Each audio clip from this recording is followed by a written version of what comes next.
For me, I'm an entrepreneur. I own a online marketing agency. We work specifically with chiropractors, health and wellness practitioners. And what were all the services that you were offering for the chiropractors, and do you still offer all of them? If you focus the framework and the process, the result will come. And that's what's missed with so many businesses out there that do like marketing. If I've sent you 3 months worth of 20 new patients in the door and next week your calendar's empty, that means you're not closing anyone. And definitely like the media is like maybe more flash, and Right. like what you do is more like business and strategy and That's right. really trying to achieve results. Our average client sees around a 3x ROI. Some people have seen upwards of 8 and change. Right now we're at about 80. 80 clients monthly. Yeah, Good all for you. recurring. Just to understand, so you have your own chiropractic office. We're partners in one, yeah. Wow. If you think you can do it or if you think you can't, either way, you're right. Even talking about the whole mindset, what do you do to help with your mindset to get in a good state of mind?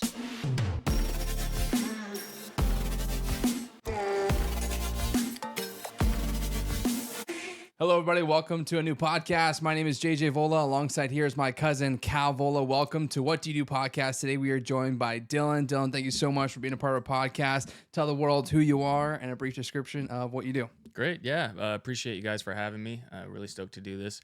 Haven't had a chance to do podcasts in this format yet, so I think it'll be a lot of fun. For me, I'm an entrepreneur. I own a online marketing agency. We work specifically with chiropractors, health and wellness practitioners. I don't love the term, but you could call me a bit of a serial entrepreneur. I do have a couple other side businesses. We actually, a couple years ago, invested in actually owning our own chiropractic clinic to kind of just learn a little bit more of the in and outs of clinic ownership and management and growth. And then we also have a real estate investing company where we're kind of playing around in the States there as well. So we got a bit of stuff we're going on, but our main gig is the Chiro Consultant. You can There see you it go. on the Yeah. Awesome. We'll definitely look forward to diving in everything that you're doing today, what's going on in your life. But just to have a little bit of backstory for the viewers, like where you came from, how it all started, or some of your first jobs coming out of school. Let's just kind of go down your path of where you are today. You Yeah. know? No, that's a great question. Yeah, it's a pretty long story. So for me, I started working from a pretty young age. I think that's something that, at least in more modern or city areas, that I think is missing for a lot of kids, is just getting put to work sooner. At least in my opinion, I feel like just getting forced to go outside of your comfort zone from a young age, learn responsibility, discipline, and work. Even though at the time I maybe hated it, I'm really grateful for it now because it just teaches those fundamentals in life. So, I mean, anything from a paper route to working in greenhouses. Then grade 9, I started building greenhouses, window and door installation. These were all summer jobs. So I would work hard in the summer, make a bunch of money so that I wouldn't really have to work during the school year. Right. So it was all trades focused. Did landscaping. In the winters, we would do snow clear, stuff like that. So just hard jobs that really made you work. And then after grade 12, got back to building greenhouses, where I actually I got shipped out to Alberta. I was working out in Alberta. That was pretty hard work. We'd be up at it was blistering hot, first of all. It was like 9 guys in this tiny little townhouse that we were renting for while we were working out there. Oh, cool. Again, my birthday's in December, so I think I was 17 at the time. We're up by 4:30 in the morning. All I had, because there were so many guys, all I had to sleep on was a couch. So I was just like sweating cans, sleeping on this couch with a fan on me every night. Yeah. Waking up at 4 in the morning, working till about 3:30 in the afternoon because of the heat. Kind of rinse, repeat. Did that for first year and a bit after high school. Actually ended up getting laid off, and then I got my first real retail job. My mom actually got me hooked up working because I didn't have a job for a couple months. She got me hooked up working at Old Navy of all places because she was working there. So I was like, whatever, it's money. And I had that in me. I knew I needed to work. So I was like, whatever, I'll take the job. Sure. So worked at Old Navy for a little bit. Did quite well there. I mean, they loved me. They didn't want to let me go. So they actually upgraded my mom because we couldn't technically work together because it was supposed to be just a Christmas shift. They asked to keep me on, so they actually upgraded my mom to be more of a manager role at the Gap because they're all connected. So then I could be full-time at Old Navy, just folding crap and making sure the place is in order. Sure. And then it was while I was doing that my uncle reached out to me. because he knew I was in between jobs to do. So he owned a fabrication shop.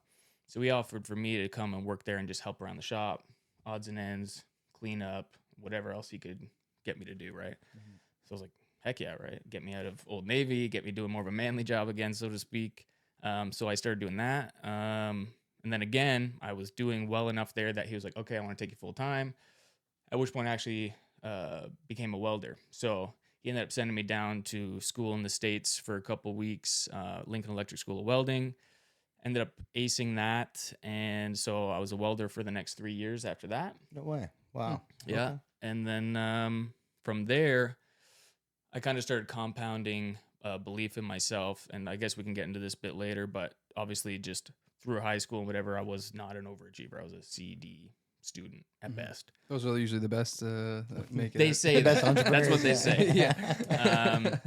So then I started realizing, okay, maybe I do actually have potential to succeed at stuff, right? Because especially I was doing well with welding, passed with flying colors at the program that I went to in the States, built up that confidence. So I was like, you know what? And it was hard work. So I decided for the first time ever, I was like, maybe I can go to college. I'll try. So I gave myself two options. I'll go to college, and I found a program. Someone actually in the weld shop mentioned it to me. Originally, it was going to be for building inspection. I was like, that sounds like a kosher, easy job. I hear you can make, at the time, like I was maybe 20. I'm 32 now. So we're talking 12 years ago. So quite a while ago. So numbers were a little different back then. But hearing 70,000 a year, 80,000 a year to just walk around and inspect buildings sounded like a sick gig. So I was like, oh, maybe I can do that. So then I applied.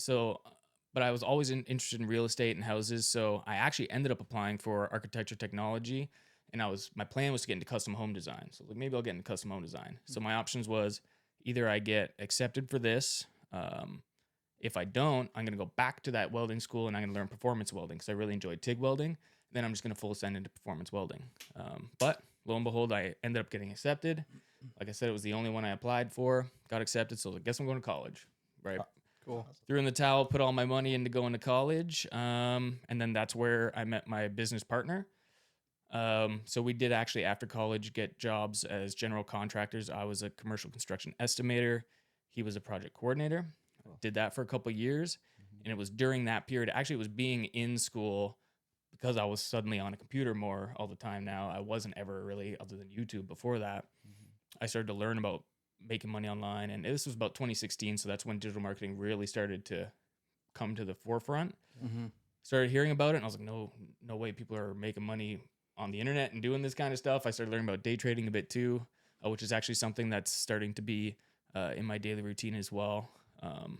Dylan, where did you go to school? Mohawk. You went to Mohawk. Yeah. Sorry, the program again was Architecture technology. Okay. Yeah, Awesome. so- How long was that program? It was pretty long. So it was technically 3 years, but it included co-ops. So it was like 3.5. Okay. Yeah. Okay. And co-ops are unpaid. They were just paid. Oh, they were paid. Yeah. Awesome. Which was sweet, which was another good part of the gig. So I managed to kind of, again, help pay my way through school simply through the co-op gigs and stuff like that. How much would you expect to get paid from like a co-op in architecture? So it depends. At the time, the best paying one was with the city of Hamilton. So I got that gig, which I guess that'll actually tie me back in. So I was making, I think, $20 an hour. Okay. Yeah. So especially at the time, reasonable wage. It was paychecks in the bank, and again, paying my way through school. So Unreal. How long was the co-op term? the first one was, I think, 4 months. It was a quarter, and then it back to school, and then there was a double quarter, an 8-month one, Okay. if I remember correct. Right. And what can you expect from them to learn from that course if somebody wanted to take it today? You will learn. So what ends up happening is it branches into two different parts, which is actually where I ended up separating from architecture design into construction management, which is why I ended up in a estimator position. Architecture design is cool. It can be fun. You will learn how much work architecture and commercial construction is, which isn't a bad thing. But there's obviously a bit more competition in the architecture side. And I kind of took the path of least resistance with going the management route. So again, if you full center into the architecture design side, you will still learn the mix of the physics and construction materials and all that, but you'll have a bit more design classes. And then on the management side, you'll learn obviously more like law and contracts and stuff like that. Right. Okay. And it's like an advanced diploma or a 3-year or 2-year? I honestly don't even know. Or... I got it, but I don't know what it made was. it. Yeah. I actually, and so again, it was another compounding beliefs being in college was I ended up hitting dean's list a couple times. Again, coming from being a CD student, right? That surprised me. The difference was giving a crap and applying myself, right? So, especially for guys and I guess guys like me, it doesn't really come down to your ability as much as your interest, if that makes sense. Are you interested in it? Do you want to learn it? Right. Sure. That's what changes everything. Mhm. Yeah. What would you say to like other people that like might be thinking about going to college and taking a course, all that kind of stuff? Is it worth it? You know, or should you take some online classes? Like, what do you kind of, if you really like something, get in the industry, maybe get a taste of like what it's like, and then kind of go from there? Or is it, should you go to school, then go and try and find those jobs? The $1 million question. So it's a hard one. It really depends on the individual. The main thing I got from school was getting refocused, getting redisciplined in that type of grind, proving to myself what I can and cannot be successful in, and the biggest thing that I got out of college was my business partner. So and even things like Ivy Leagues and big universities down in the States, people don't really go so much for the content as they do for the network, right? If you're going to Harvard, and I know some guys who went to Harvard, the only thing they really care about is the name and the network, right? It's the people you meet there afterwards, what they do, the contact books of people that you have now. That's where a lot of the money ends up being made. So if you do plan to go to school, really focus on the relationships you're building. I always say if you're doing something that's more intense, like say healthcare, nurse, doctor, neurosurgeon, yeah, you're going to need school. Nowadays, you can do so much without it. So I would say don't rush into school. So many people, it's so expensive now and it takes so much time. Like two of the most valuable things are time and obviously money. So if you're don't just go to school for the sake of going to school. It won't matter. Myself, for my own business and other businesses and other guys I talk to, 9 times out of 10, they're going to hire the person with the personality and the skill. Especially nowadays, it's going more in that direction rather than just the diploma. The big thing in the work industry right now is so many people go to college, university, and they come out entitled, where's my paycheck? I should be getting paid this, doing X amount little of work. The mindset's off. And you'll probably hear a recurring theme from me is mindset. Mindset's everything, right? So you're not going to necessarily get that in school. You're going to get kind of coming out with expectations that aren't really aligned. What people are looking for is skill and experience and work ethic, right? So the best thing you can do, in my opinion, is go and work, right? Yeah, if you don't know what you want to do, go work, make some money, and then go from there. Yeah, because I mean, it looks like you have a great work ethic from what you learned off early on, right? Like at 17 years old, you're up at 4:30 in the morning. You know what I mean? Like you've instilled at a younger age that like hard work pays off. Yep. You know? And that was the thing, even throughout school, even though I got dean's list, there's still people who are getting better grades than me because they're better at that. I still had more knowledge and experience than basically anyone in my class because I had all these years of trades under my belt. So even when I got out and I was getting hired, they saw my trade experience and I was getting picked, right? It's so funny that you say that because, like, when I was in school, I'm a dropout. I went to Conestoga Business Management, and after 2 years, I left. But people, are going to university, get a 4-year degree, and then they're like, okay, that's not enough now. Everyone has a degree. Now we have to get our master's. Yep. Now it's me go the other way of like, well, we just want to hire you based on like your network, your work experience, what kind of person you are, all those other things, the culture fit, the intangibles, if you will. So it's funny how that's kind of going. But so coming back to school, you met your business partner there. And is that the current business or that's a different business? Yep. So that's the current business. So so essentially I met my business partner there. Again, it was actually while I was working at the city of Hamilton on my co-op. Working at the city of Hamilton, especially as a co-op student, you have even less to do. The joke with working at the city, and no offense to anyone that works at the city, but there's always that running joke of, you just kind of sit there. That was definitely my reality as a co-op student there. I was just sitting at my computer. So, but in doing that, that's where I learned a lot about this online stuff. So it was a blessing in disguise. So like that's what I ended up intangibly getting out of college was these opportunities. I wasn't typically at my computer, bored looking for stuff and meeting people. So you can still get intangibles out of it for sure. But that's where I started learning about. That's where I got inspired. After college, got the job with the general contractor. Brought my business partner over. Got him hired there.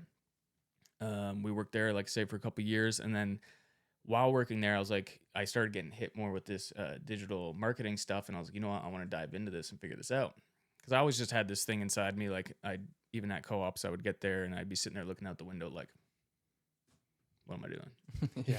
Really, this is it? Yeah. Right. So I'm definitely one of those kind of guys. So I was like, screw it. What do I got to lose? I think that's the biggest thing that people need to ask themselves, especially when you're young, is what do you got to lose, especially nowadays, right? So started learning about it. And then eventually it was like August of 2017. I decided to quit and just sit at my computer and see what happens. And it was probably about 6-7 months into that, I went back to Trevor, who was still working at the general contractor, my business partner, and asked him to become my business partner. And then we kind of went from there. Yeah. Jesus. Okay. Wow. And at that time, you had an idea, or you had a rough idea of what you wanted to do? Yep. What was that? What did you pitch them? Yeah. So when I first quit, like I said, it was like I quit my job. I went on a vacation. We had some family vacations lined up, kind of reset, got back home. And for me, it was literally, I was still living at my parents' at the time, and I was upstairs at my parents' desk at my parents' computer in their kitchen, just trying to make it happen, right? Unreal. Which is the typical story. And that's the thing. It's like people often want to look at that stuff, and so much of those type of situations are a choice of how you look at it. You can either look at that as a negative and have that be a reason why you can't do it, or you can look at that as your opportunity as to why you can. My opportunity was I was still living at home, so expenses were low. They had a computer and a desk and a chair to sit at, so I had a chance, right? It's all how you look at it. I was embarrassed by it. I embraced it, and it was great. So I originally sat at the computer. One of the first things I started, now I had learned to be a SMMA, social media marketing agency, which is what I am. But I actually ended up getting distracted, I'll call it, by drop shipping. So I started by trying to drop ship, but of course you need capital. I quit my job, so I was about to run out of capital pretty quick if I was trying to invest into drop shipping. So I ended up getting into a group of local entrepreneurs, had a great start there, met some great people.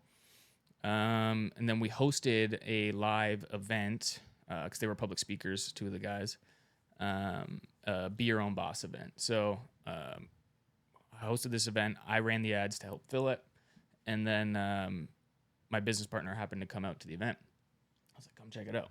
So I can't remember exactly what it was at that event, but something in that event. I know Trev got triggered during the event, and inspired, should I say.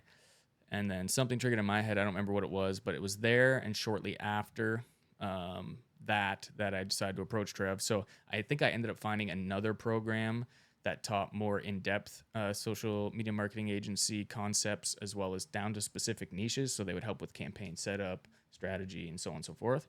So like, okay, cool. If I have this, all I got to do now is just find the clients, and then I've got these resources to work off of, right? Mm-hmm. So once I got that, I went to Trev and I said, look, I think we can do this. Let's partner 50-50. I'll focus on the fulfillment and execution. You focus on getting us clients. So that was the pitch that I made. And he said, screw it, let's do it. Awesome. Yeah. Cool. Unreal. Wow. Are you tired of your car smelling like crap every month? Good. Because at Hayes Detail Products, you can get a new car air freshener for only $2.99 per month. That's right. Get a new air freshener every month. All you got to do is go to hayesdetailproducts.com. Go to the air fresheners, select the scent that works best for you. Then make sure you hit the quantity of how many you want per month, and make sure to hit that monthly subscription before checking out. After you check out, you get a new air freshener every single month moving forward. And I'm proud to say that I am the co-founder of Hayes Detail Products, and I'd love for you to be a part of this journey and this great product that we are offering. So don't hesitate, but let's get back to the podcast and enjoy this great episode. And then at that point, did you guys have to do like a business, like a partnership agreement and all that kind of stuff? And I actually, to this day, don't think we have one, which I don't recommend. sure. But we're very, I'd say I've been very fortunate in even my existing team right now, in TCC. We are a team of now 8. And then even on the real estate side, it's me, my business partner, and then 2 other partners. One of them is my brother-in-law, and then another buddy, friend of ours from our church. And then pretty much everyone in my teams is like close family and friends, which again, not necessarily always recommended, but it's just happened to work out for me. Sure. We've been doing it for so long. Both of us know, we're not going to screw the other person over. That doesn't mean we're not going to eventually make these agreements to have them, mostly for in case of accidental death or accidents, whatever it may be. We're going to need these things in place. Sure. Right. But yeah, always make sure you have those agreements to be safe. I, again, have been lucky and managed to be blessed with good people in my life and in my circle. But yeah, so we just kind of, gentleman's agreement. We knew, we trusted each other, and we've just been more focused on growing than we have on. That's the thing. Put your selfish ambition aside. So many people get into business and entrepreneurship. What's in it for me? What's in it for me? It's like, well, obviously there's got to be something in it for you. But if your main focus is yourself and what you're going to get out of it, you're probably going to lose, right? Even if that's even your bigger focus than what you're trying to accomplish for your clients, you're probably going to lose. Your clients should be your biggest priority. Your team should be your second biggest priority, and then you should be last, right? Like leaders eat last. Like I think it's Simon Sinek or whatever his name is says that, but it's true. So if you're in it actively, being more concerned for the people around you, and they're also reciprocating that, it's pretty hard to lose. Sure. Great advice. I mean, that's one thing Cal and I are learning too, right? I mean, we reconnected after so many years of, there's a story behind that, which I'm sure we shared it multiple times on this podcast, but, and that's like one thing we're learning too, like the family and like the business side, it's like completely different, and like our values when it comes to business and family, like it's just, sometimes they say don't work with family, and we're learning that, but yeah. And, so what was it, when did you start? What were the services that you were offering at the beginning, and how has that led you to today? So technically the day I started was the day I sat at my parents' computer. Like I mentioned, that was, I think, September 2017.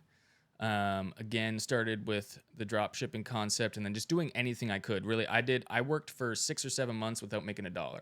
Again, I was more focused on gaining experience, gaining relationships, and getting my feet wet, so to speak, than I was making money, because money will follow. And it's actually a principle that I've been learning a lot lately, which I won't hammer too much into right now, but focus the rules or the framework or the process, all the same thing, but just different word for it. Focus the rules, not the result. If you focus the framework and the process, the result will come. So many people focus on the result, the money, whatever it is. If you spend too much time focused on that, then the rules will always change. There won't be consistency and so on and so forth. And that's why most people don't end up getting anywhere. If you spend every day focusing on executing exactly on what you need to execute on, the rest will follow, right? So I would say that was definitely a big thing for me, and making sure that I was doing that in that process. So like I was saying, I was working for free. In doing that, ended up building these relationships, asked Trevor to be my partner. Then through that organization of entrepreneurs that we did the speaking event with, one of the guys there who's actually doing really well for himself right now, as well in the online coaching space, he handed me one of his current clients for an SMMA type of gig. It was a local gym out in North York. He was like, look, I'll just take a piece of it, like a finder's fee. You do it and manage it. So boom, I had my first client, and that's how I got it as far as a paid client. And I think after the cut, I was making $1,000 or $1,500 a month on that client. Wow, it's actually really good. Yeah. First client. Yeah. Unreal. And it was like, was it a setup contract, 3 months, 6 month, a year, or? I think it was just open. Okay. Yeah. We usually do 3 month contracts. But at the time, that one was just kind of open, and he handed her off to me, and yeah, we just kind of kept going. So Unreal. Even there, I was doing basically the service that I offer now to our chiros, but obviously much more advanced and refined now. But that was like the first introductory to that. So from day one, you deciding you're going to do your own business, and then how long did it take for you to get your first client? Yeah, about 7 months before the first paid client. Unreal. Yeah, Incredible. yeah, And people would like look at that and be like, "Oh my god, like that's such a long time." yeah. But that's what it takes, like Yeah. for you to like learn an industry, be good enough at it, to go pitch people, Yeah. to bring them on your side, and then people be like, "You know what, Dylan, I trust you. Yeah. Take them over, and let's see how you do." Yeah, it's not about like I said, the result or the gain in that given moment. It's about the process and building up that foundation, because the results will follow if you do that. It's funny, and I'm thinking about that just for this podcast too, because like I know we're 7 months into this podcast, and it's funny hearing you say that, because like before it was all just about like just the process, getting the work done, and like even watching our first episode to our most latest episode, just the higher quality of the content, all that kind of stuff. But now I'm definitely looking for the results. Yes.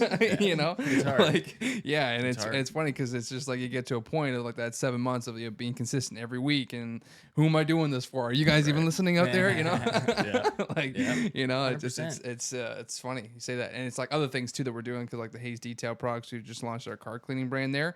But that's the same thing too. It's just like it's been long works, and like we've made some sales since then, but nothing to I mean, I guess we can, bust the confetti, Hey, be but proud about it. Right? Yeah, Anything's exactly. better than nothing. You've started. The biggest thing is just staying in the game.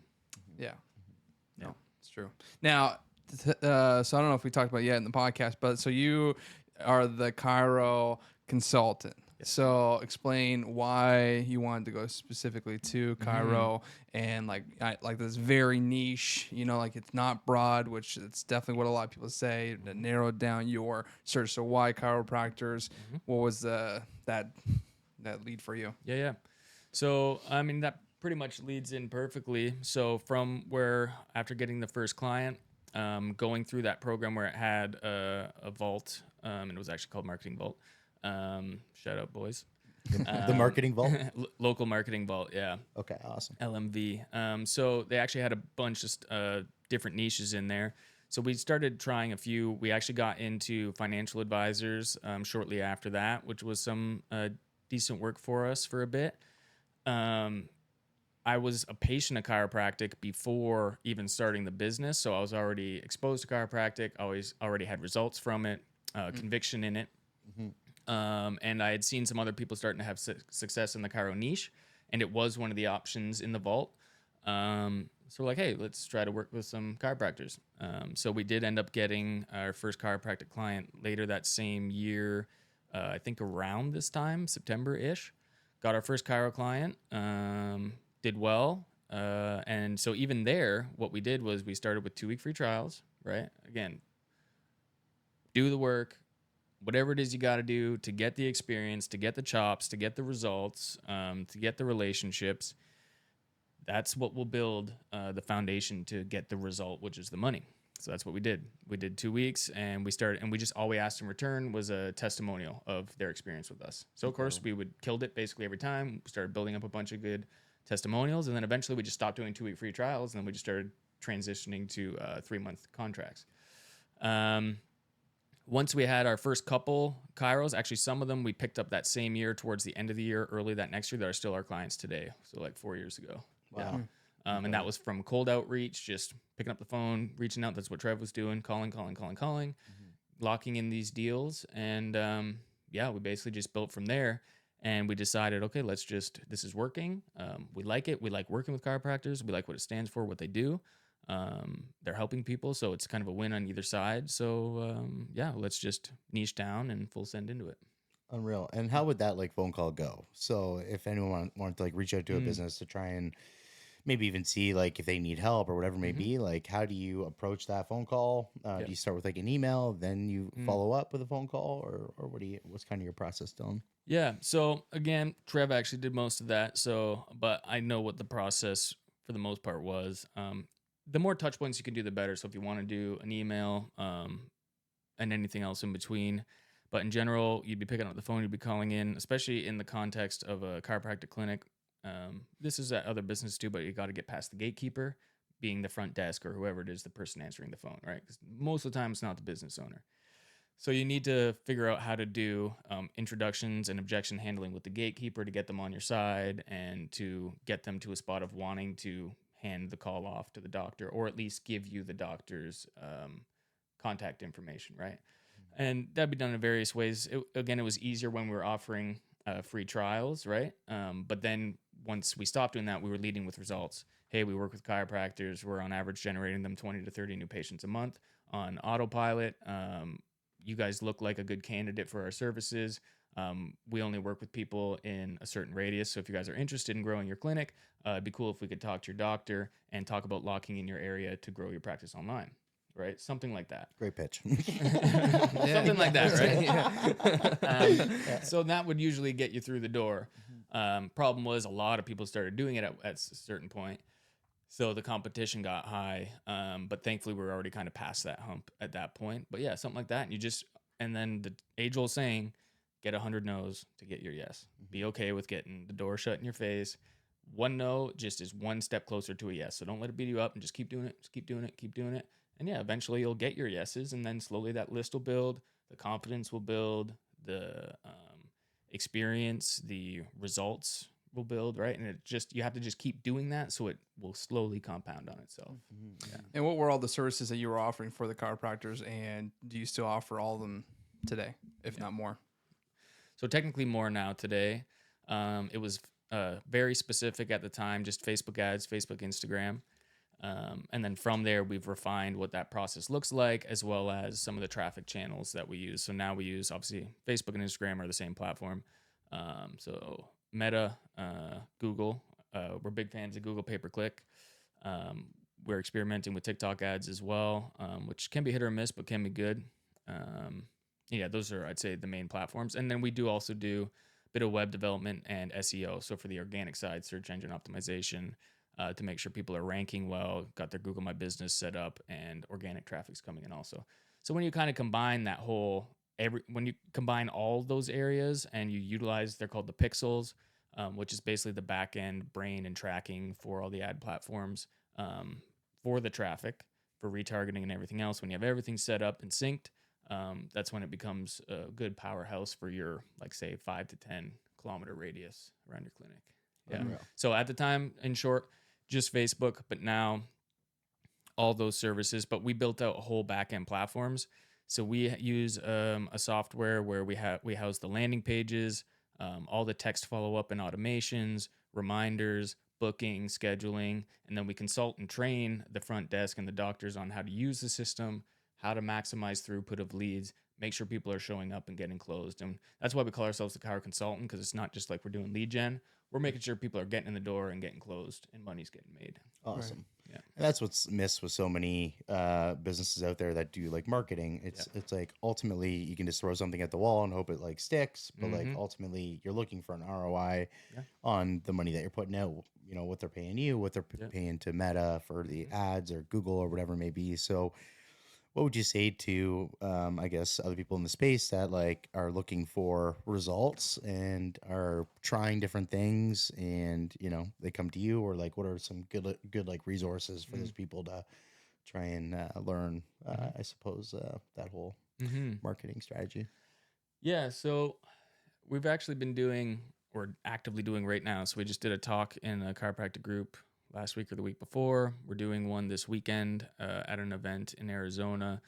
And the main thing we're hitting on is really focusing on the key metrics of a marketing campaign, which are those book rates, show rates, close rates. But then even beyond that, say from a clinic standpoint, in the clinic, what is your close rates? What's your retention like, right? Like, are people coming just for like a month or a visit or two, or are they actually converting into care and staying for a year and then referring friends and family who they believe could use their services and their help, stuff like that.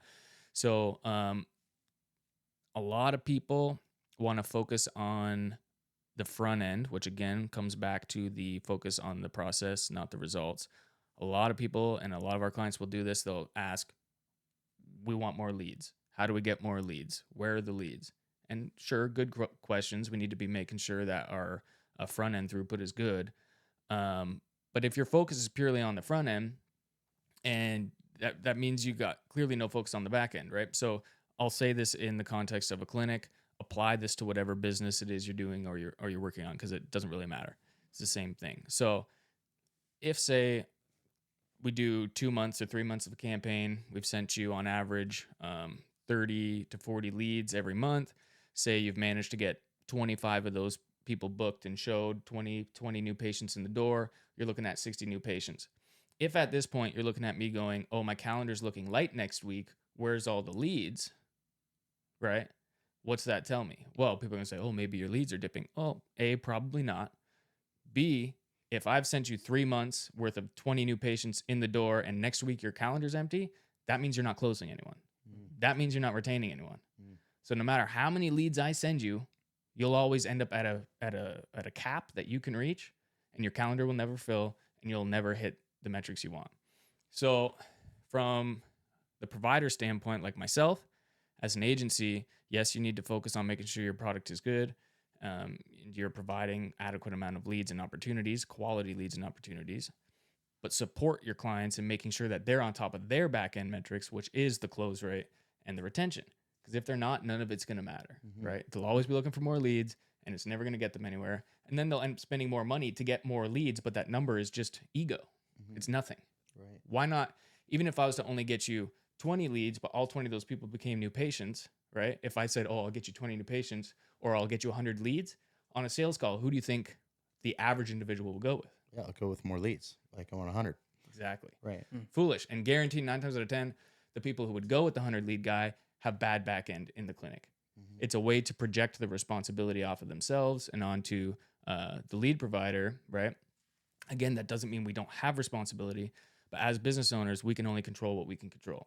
So if them as the business owner, as the chiropractor, are focused on closing, retention, good care, getting referrals, and pretend we don't exist, and we're literally saying this to people, pretend we don't exist. If you got that dialed, and then on top of that, we're sending you consistent leads every month, you can't help but grow. Process, then results. Sure. Yeah. Sure. Now, all right, sorry, just because I had one question before, like, are you making content for these? Are you showing up with cameras, doing stuff, and then you're making ads for Facebook? Is that how it's being worked, or It's you actually a lot more simple than that. So the content in this context, simple actually works quite well. So more often than not, all we require from our clients is them to send us pictures of them in the clinic doing adjustments and whatever else it may be that they want to show from the clinic, and or videos. Then from there, we take that content, we'll edit it and do stuff with it, make slideshows, make snips, whatever else. But it's just those raw, especially in this context from business to consumer, those raw in-house feel seems to work a lot more than stock images and more promo-y feeling disconnected stuff, right? Because you can connect easier. So the hard part of content is getting them to send it to us. Sure. Even though we're not asking for anything crazy, like just take 5 minutes, take a couple pictures and send it to us. We're good, right? Gotcha. Yeah. But then from there, we take that and then we run the ads. But it's a lot less. We are not a content company. We are strictly an ad or lead and revenue driver. Yeah, because it's like completely different. Completely right? different. Like, I mean, like if like Cal and I wanted to start a media company or like a media team, like I guess in that sense, because like we're trying to, it's like, are we doing what you want to do, like generate the leads for the business, or are we just trying to create content for the business, which, who knows at that point if the customer's actually getting return on those investments versus you can actually see people, the click through of the click funnel or whatever the case is that you're trying to bring them to the site to get fill out an application or whatever the case is versus companies that are just trying to make content for businesses that you don't really know. Right. Which both have their spot and both have their value. They just got to be positioned and utilized properly, right? So just because one works and both will obviously work, it's just completely different context, but that doesn't necessarily make one better or worse than the other. It's just all in context of the goal. It's valuable to have content out there nowadays, and it should be done just for when people look up your business, right? Just as another way to connect with people. And then again, when you have that dialed, ads kind of add fuel to that fire, right? Sure. So if you got that presence, you got that content, stuff that people can look at, engage with, and interact with, And then on top of that, you're driving traffic, especially offer-based and conversion traffic. The content will help the ads and the conversion and vice versa. So they can work in tandem with each other, right? It's just how you're trying to use them. And it's all expectations and understanding with the client at the end of the day, what the actual goal is. I see. Yeah. And definitely like the media is like maybe more flash, Right. and like what you do is more like business and strategy, and That's right. really trying to achieve results, you know. And ultimately your clients in health and wellness, they run their business, they do what they do really, really well. They, Mhm. you know, take care of people. Yep. And then, you know, if they can't be bothered with how do I find leads? How do I run Exactly. Google ads? How do I do all these extra things? So Yeah. obviously it's so important to focus on the things that you're good at and Mhm. leave kind of That's right. the extra stuff to Yeah. the professionals. So Mhm. reach out to the Chiro Consultant guys if you guys need need anything. Now, And with that said, yeah. like, would you take on, like, let's say, a non-chiropractor, a business, or is that just something that, like, out of the realm, not specialized, not worth your time to learn about that career? Like, what's your thoughts on that? Mm-hmm. Yeah, so we do have a couple. I think at any given time, we always have at least one kind of random campaign we're running, random, so to speak. We don't go looking for it. If one comes across our plate, which does happen, we'll take a look at it. And if we think it's worth the time and the energy, we'll do it. More often than not, especially now, we're more and more starting to say no because of the size we're at and the amount of output we need to do for our existing clients and where we're trying to go. So it's typically does more harm than good. Um, but yeah, it really depends on the gig. But for the most part, we're trying to stay focused in health and wellness. Like within the health and wellness branch, for example, a lot of stuff falls under chiropractic, but like we'll do decompression campaigns, physio, shockwave, massage, acupuncture. Yeah, pretty much anything else that will fall into like a multidisciplinary clinic. Cool. Yeah. Sure. Now let's talk about, like, the cost of everything. Like, Mm. I'm sure there's different packages you offer, whether it's for certain teams or maybe other teams just have a budget. But can you give us an understanding of, like, what your services, like, on an average, would Mhm. be to each business? Yeah. So, like I said, we pretty much only exclusively sell our 3 month package just because it's better for everyone, just to give us the time to really give it a good shot and everything else, get people committed. We do some pretty heavy discounts in that first 3 months as well to help make sure people get profitable as frequently and as easily as possible in that first 3 months. And then from there, it transitions to open contract where we just continue on as normal. Um, in the first 3 months, I think, yeah, we charge 3,500 for the first 3 month because our open is 1,500 a month on just a standard campaign. Obviously, you can get additional stuff, but that's our standard. So yeah, we reduce basically. It basically comes down to $1,000 a month, but there's also a build fee that's built in there at the beginning, so we cut that in half as well. So for example, if someone was to try and sign on with us open, it'd be $1,000 to build everything out and train, and then 1,500 for the month of management and so on. So if you're saving about $2,500 in those first 3 months, yeah, Mm. and then from there it's 1,500 ongoing, and then of course there's ad spend.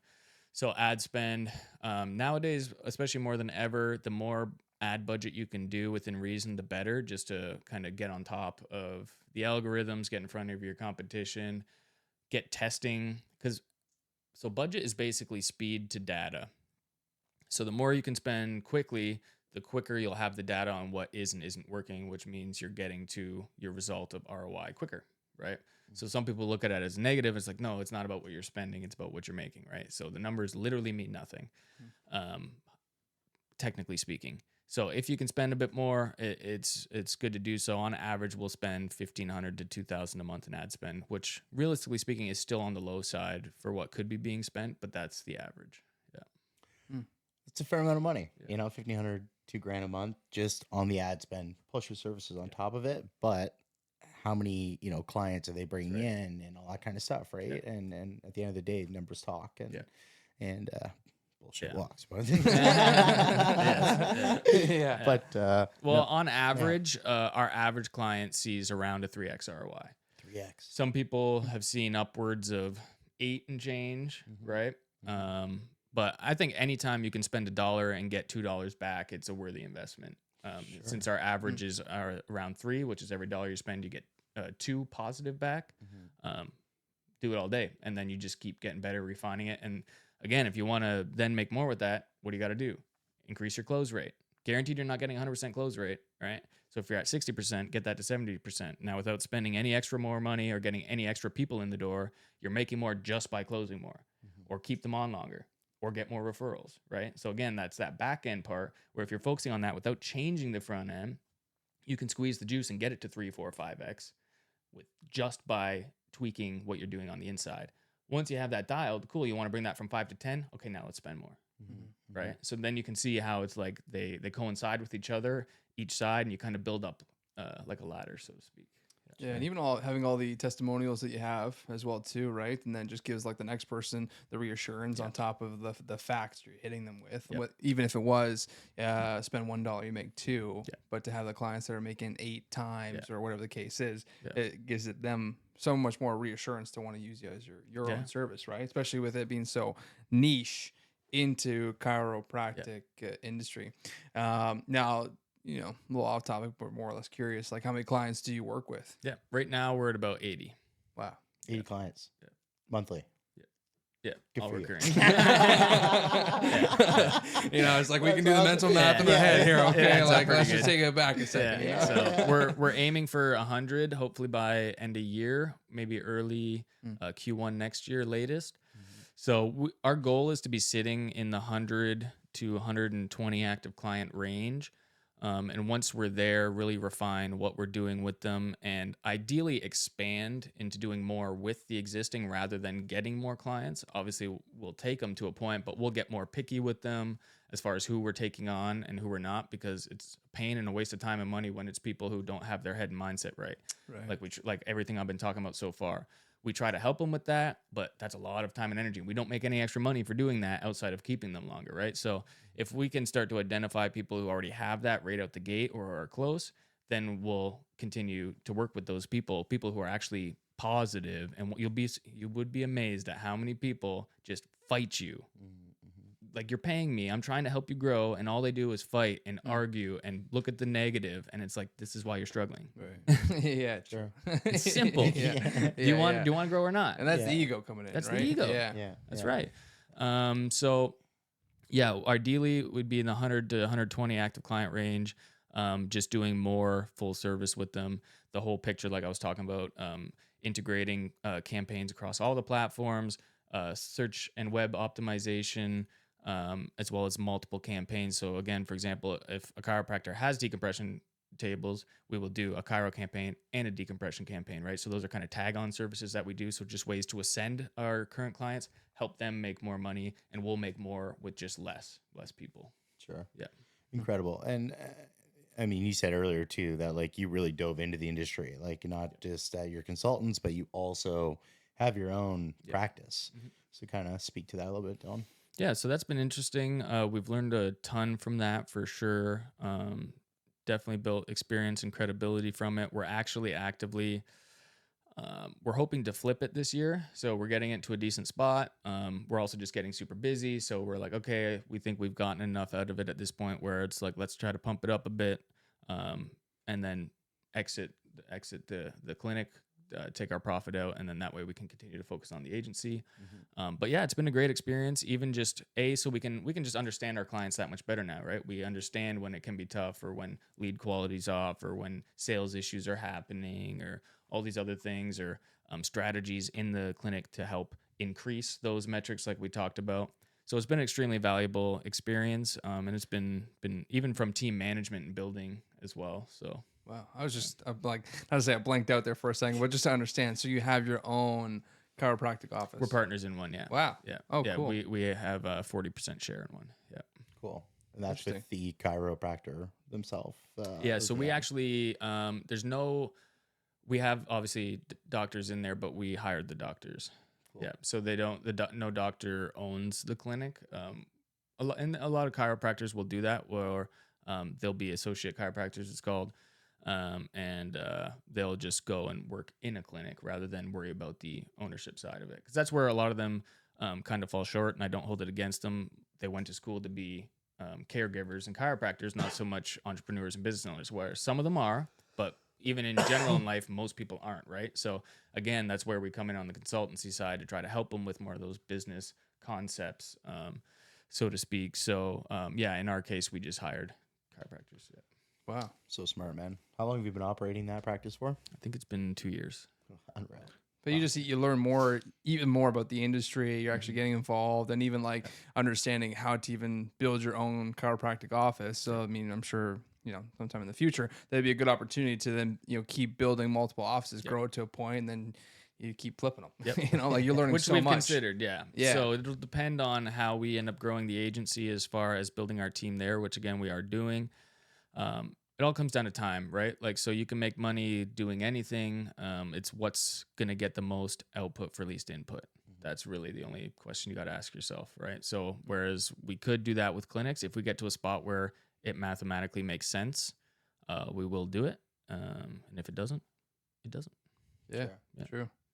My Wow. God, dude. That's Jeez. unbelievable. You know what's crazy? Like I just looked at the time. I was like 50 minutes. Like where did the time go? But that's crazy. And just like trying to think of more questions to ask because give us more value like in a sense of like people who wanted to get into your field or like want to do whether it was maybe a content creation for a media or maybe a lead generation. Like what advice would you give to somebody that wanted to start today in this like now it feels very saturated. Everybody wants to work from home. Everyone wants to have that cushy lifestyle. Then no 9 to 5. Like what advice would you want to give to that person if they wanted to start?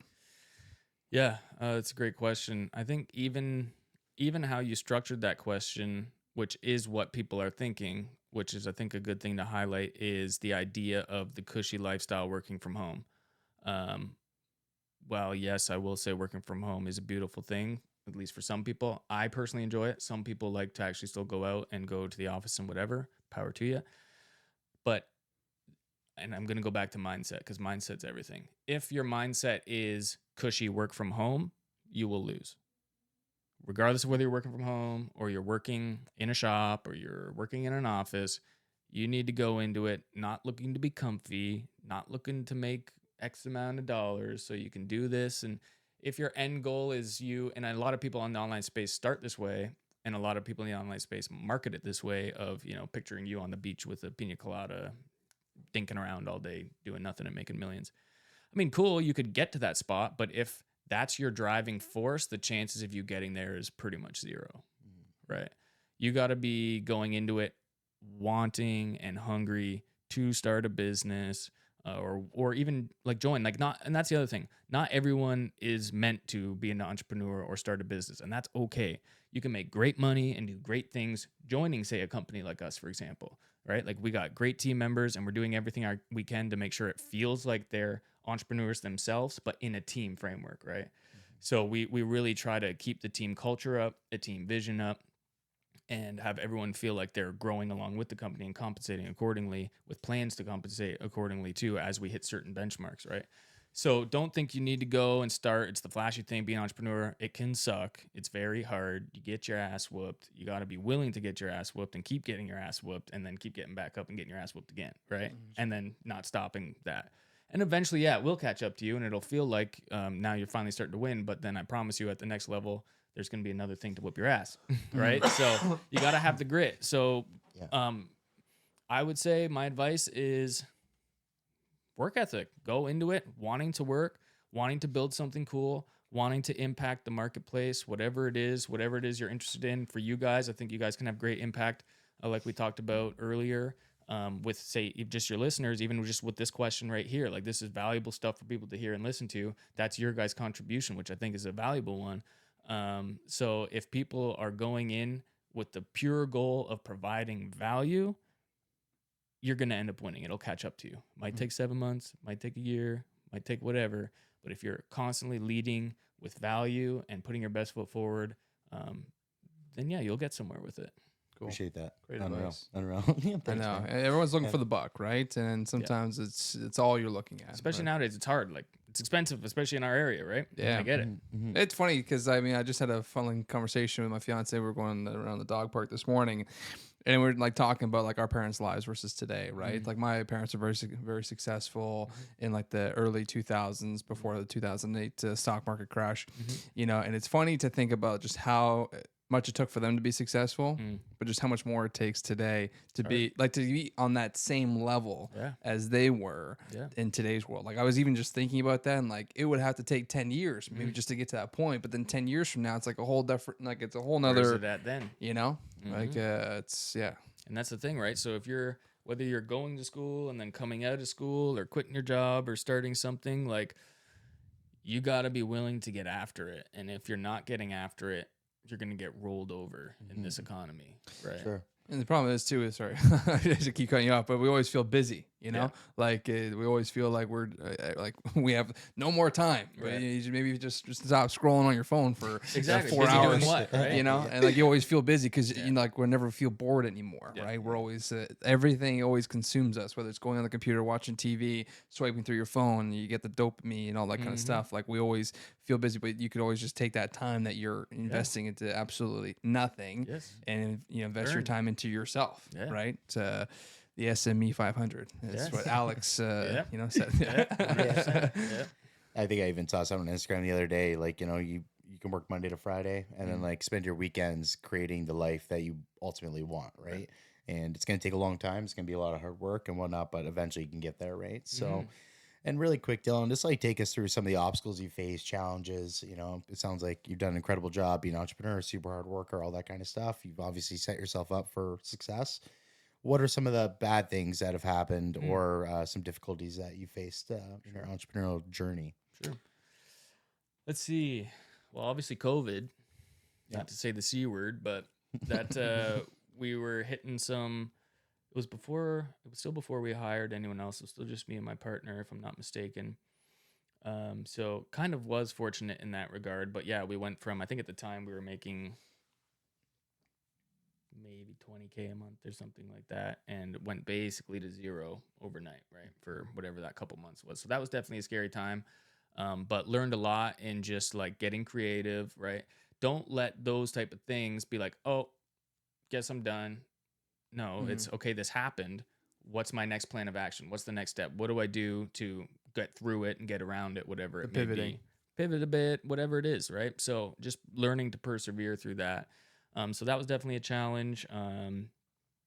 Originally quitting my job, it's like getting over the fear of it, and just believing in yourself and knowing and thinking like at the end of the day, well, there's that, I see it quite often now. It's like no matter what you choose, it's going to be hard, right? Like not quitting your job is going to be hard, and quitting your job and starting a business is going to be hard, or changing careers, whatever it may be. It's always going to be hard. You just got to choose your hard, right? But believing in yourself, again, I can't say it enough. Mindset and beliefs, is everything. When people talk about that, they're not kidding. Any guy you listen to that's done really well, they'll all say it starts in your head, because it does. If you think you can do it, or if you think you can't, either way, you're right.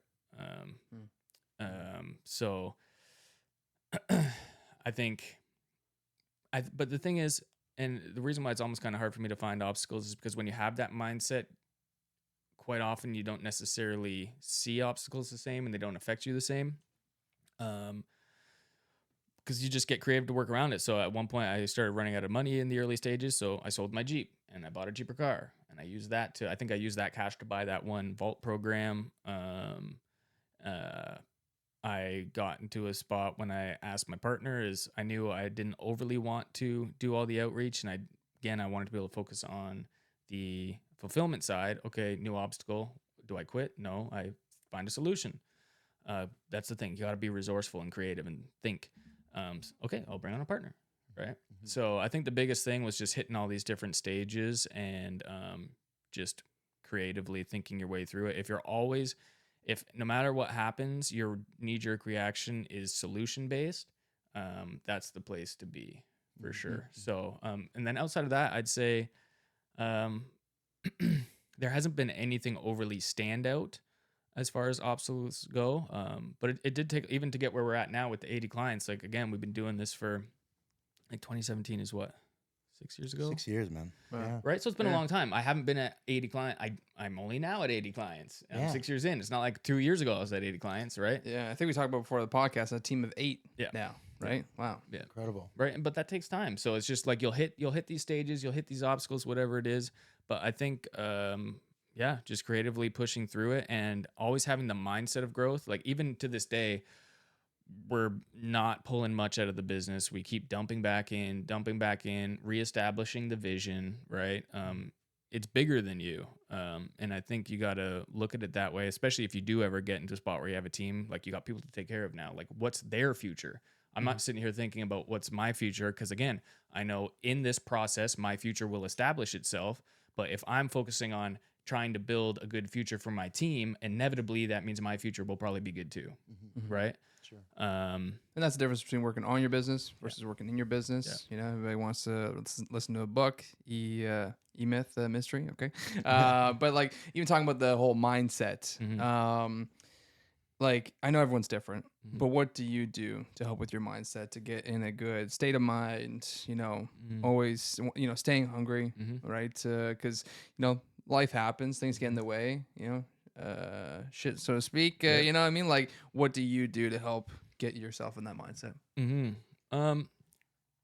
So for me, even so technically going back to even when I started the business. So a lot of my background, I have a faith background.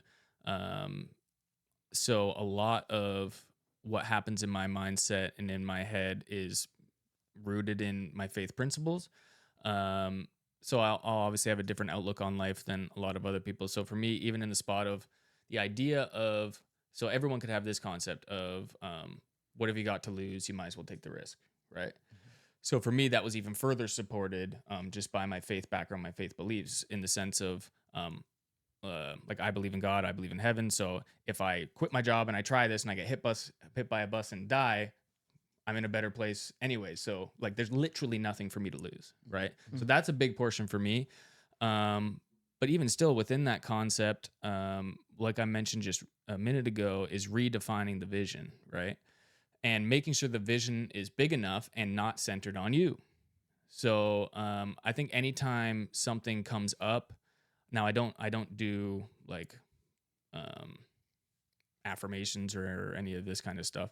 It's just learning how to catch yourself in the moment, right? That's what works for me. Some other people might want to do affirmations or write stuff down. A lot of times it's good, especially at the beginning, to write stuff down. Like, so for example, right now in some of the day trading strategy I'm working on, the guy who's mentoring me in it got me to write down a bunch of mindset stuff to keep me focused on it. So when certain things would happen, I would repeat in my head these mindset things like rather be red today and green forever than green today and red forever. So again, being okay with the L, knowing that the W is coming as long as I follow the process. Right. So I think once you get that ingrained in you, it'll do that. And then anytime you start to reach or at least start getting closer to your goal, redefine that vision and put it out of reach again, put it out of reach again, put it out of reach again. And again, center it on something bigger than you. So part of my vision is focused on my team. Like what's the lifestyle that I want to build for my team? And I know I need to, especially in this area. But then even beyond that, so our overarching goal, even with the real estate company and our agency, is we hope to start a not-for-profit. Again, this will be based in some of my faith background. So we just want to support globally and locally just missions and helping people, and whether it be through the gospel or through just physical aid, food, shelter, stuff like that. So my goal is to do a not-for-profit where it's fully funded and supported by our ecosystem, right? Because a lot of what happens with not-for-profits is they require donations and so on and so forth, which is fine. But our idea is to have our not-for-profit not require other support and donations. It can self-sustain and then attract other support and donations so that we can go out and just make as much impact as possible. Jeez. Wow. So if I'm waking up every day knowing that not only am I trying to build a life that my team can at least be comfortable in expensive Canada, Toronto area, Right. I hope to be able to just help as many people I can pass that locally, globally, and stuff like that. So when you set the vision big enough, if I wake up and something's down or something's bad or we lose this or that, it's like recenter, refocus. This is a small little blip in the big goal. What are we working towards? Get back on the saddle. Wow. Jeez. I wish we could keep going. Honestly, I feel like this SD card's gonna hit the eights soon. We already got our first one out, but that's what happens when you start Crushing it, shooting man. 4K. But thank you so much, Dylan, for being a part of the podcast and sharing your story. And there's so much great advice. I can't wait to watch it over and go through the editing. But one thing we love to do is ask every guest before we end the conversation is to a couple questions. First one, if you could give yourself 20-year-old advice, what would it be? Buy Bitcoin. Yeah.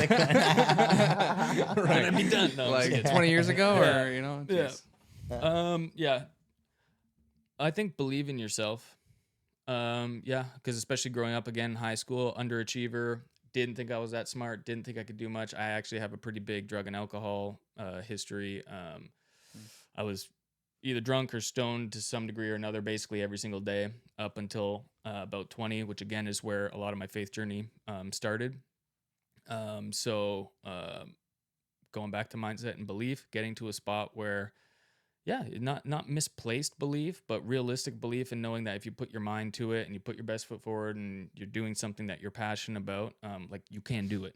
Just go for it, do it, right? Like school doesn't really tell you anything, especially again for dudes.